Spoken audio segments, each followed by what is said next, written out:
High বন্ধুরা, welcome to my channel. আমি পলি চলে এসেছি নতুন রেসিপি নিয়ে। আজকের রেসিপি পাপড়ি চাট। পাপড়ি চাট আমরা সবাই কম বেশি পছন্দ করে থাকি, আর বাইরে বেরোলেই তো খেয়েই থাকি। তো চলো কী করে বানাচ্ছি দেখা যাক। আমি এখানে 6 চামচ ময়দা নিয়েছি আর 1 সমান 6 চামচ সুজি নিয়েছি।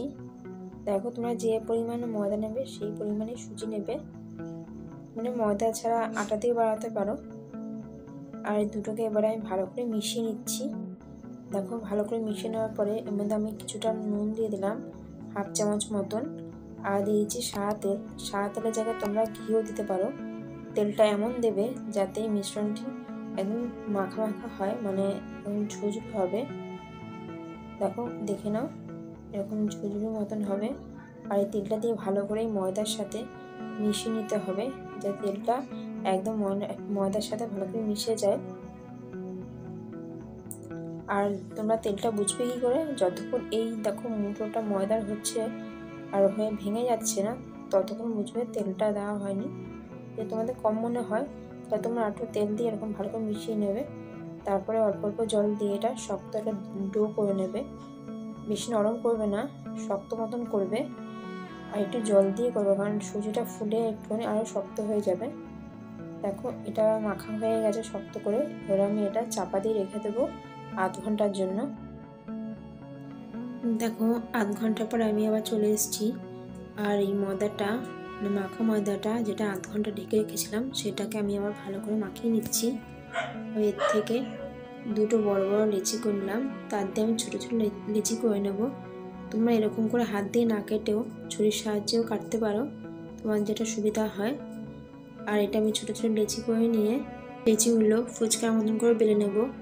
দেখো, আমি ছোটো ছোটো করে বেলে নিয়েছি আর এরকম পাতলা করেছি, বেশি মোটা না বেশি পাতলাও না। যেরকম ফুচকা বানানোর সময় বেলতে হয় ঠিক সেই রকমই। যখন তোমরা এটা তেলে ভাজবে তখন এই উপর সাইডটা তেলের দিকে দেবে আর নিচের সাইডটা উপর দিকে দেবে, যাতে তোমাদের এই পাপড়িগুলো পাপড়ি হয়, ফুচকা যাতে না হয়ে যায়। উপর দিকটা উপর দিকে থাকলে তোমাদের সবকটা পাপড়ি ফুলে যাবে। পাপড়িগুলো আমি ভেজে নেওয়ার জন্য একটা কড়াইতে সাদা তেল নিয়েছি। তেলটা গরম হয়ে গেলে এর মধ্যে আমি একে একে পাপড়িগুলো সব ভেজে নেব। দেখো, তেলটা গরম হয়ে গেছে আর আমি পাপড়িগুলো এক একে সব ভেজে নিচ্ছি। যে সাইডটা আমি বেলেছিলাম সেই সাইডটা আমি নিচে দিকে দিচ্ছি আর নিচের সাইডটা উপর দিকে দিচ্ছি। দেখো, খুব সুন্দরভাবে পাপড়িগুলো হালকা হালকা ফুলে উঠছে আর ভাজা হয়ে যাচ্ছে। তোমরা চাইলে বেশি করে তেল দিয়ে একসাথে অনেকগুলো পাপড়ি ভেজে নিতে পারো। আর একটা সাইড লাল হয়ে গেলে উল্টে নেবে। এভাবে প্রত্যেকটা পাপড়ি ভেজে নেব। পাপড়ি চাটের পাপড়িগুলো ভাজা হয়ে গেছে। এবার আমি পাপড়ি চাটের তেঁতুলের আর চাটনিটা তৈরি করে নেবো। তার জন্য আমি একটু 1 চামচ মতন সর্ষের তেল, তার মধ্যে 2-3টে সর্ষে ফোড়ন, একটা শুকনো লঙ্কা ফোড়ন দিয়ে তেঁতুলের যে পাল্পটা ছিল সেটা আমি দিয়ে দিলাম। এই তেঁতুলের পাল্পটা আমি আগের দিকে জল দিয়ে ভিজিয়ে রেখে দিয়েছিলাম। আর বাটি ধোয়া জলটাও দিয়ে দিলাম এর মধ্যে। এর মধ্যে আমি 1 চামচ বা 1/2 চামচ মতন নুন দিয়ে দেবো। তোমাদের তেঁতুলটা কতটা সেটা অনুযায়ী তোমরা নুন দেবে। আমি এখানে ছোটো চামচের 1 চামচ নুন দিলাম। আর একটু ফুটে উঠলে এর মধ্যে আমি চিনি দিয়ে দেবো।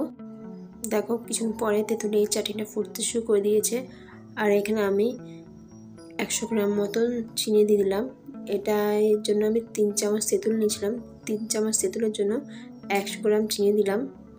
আর এই চিনিটার সাথে তেঁতুলটা ভালো করে ফুটতে দেবো যতক্ষণ না এই জলটা কমে আসছে। তোমরা চাইলে এই সময়ের মধ্যে কোনো ফুড কালার দিতে পারো। আমি কোনো কালার ছাড়াই এমনি এই চাটনিটা বানিয়েছি। দেখো, ঘন হয়ে এসছে। এর মধ্যে আমি কিছুই দেবো না। আর আমি পাপড়ি চাটের আলু কাবলিটা তৈরি করে নেবো। তার জন্য এখানে আমি 2টো আলু সিদ্ধ করে নিয়েছি আগের দিয়ে, সেটা ছোটো ছোটো করে কেটে নিয়েছি। আর কেটে নিয়েছি শসা, টমেটো, পেঁয়াজ আর কাঁচা লঙ্কা, সব কিছু থেকে আমি ছোটো ছোটো করে কেটে নিয়েছি। সেগুলো একসাথে করে নিয়ে নিচ্ছি। আর দিয়ে দিলাম এর মধ্যে ভেজানো ছোলা। তোমরা চাইলে এর মধ্যে সিদ্ধ করা মটরও দিতে পারো। আমি এখানে মটর দিইনি, শুধু ছোলা দিয়েছি। আর এগুলোকে ভালো করে একবার মিশিয়ে নিচ্ছি। সব কিছু মেশানো হয়ে গেছে। এর মধ্যে আমি এখন মশলা দিয়ে দেবো। মশলার মধ্যে দিয়েছি ধনে, জিরে, শুকনো লঙ্কা, 3টে এমনি শুকনো খোলা ভেজে সেটা আমি গুঁড়ো করে নিয়েছি। এটা দিয়ে দিলাম 1.5 চামচ মতন, আর দিয়ে দিচ্ছি 1 চামচ নুন। এই সবগুলোকে আমি ভালো করে মিশিয়ে নিচ্ছি। আর দিয়েছি তেঁতুলের জল, একটু আমি তেঁতুলের জল রেখে দিয়েছিলাম, সেই তেঁতুলের জল। আর দিয়ে দিচ্ছি যে চাটনিটা বানিয়েছিলাম, তেঁতুলের যে চাটনিটা বানিয়েছিলাম সেইটা 1 চামচ। এই আলু কাবলিটা আমার তৈরি হয়ে গেছে। এবার আমি প্লেটটা সাজিয়ে নেব। এটা আমি সাইডে রেখে প্লেটটা সাজিয়ে নেব। এবার একটা প্লেট নিয়েছি, তার মধ্যে আমি চারিদিক থেকে পাপড়িগুলো সাজিয়ে নিচ্ছি।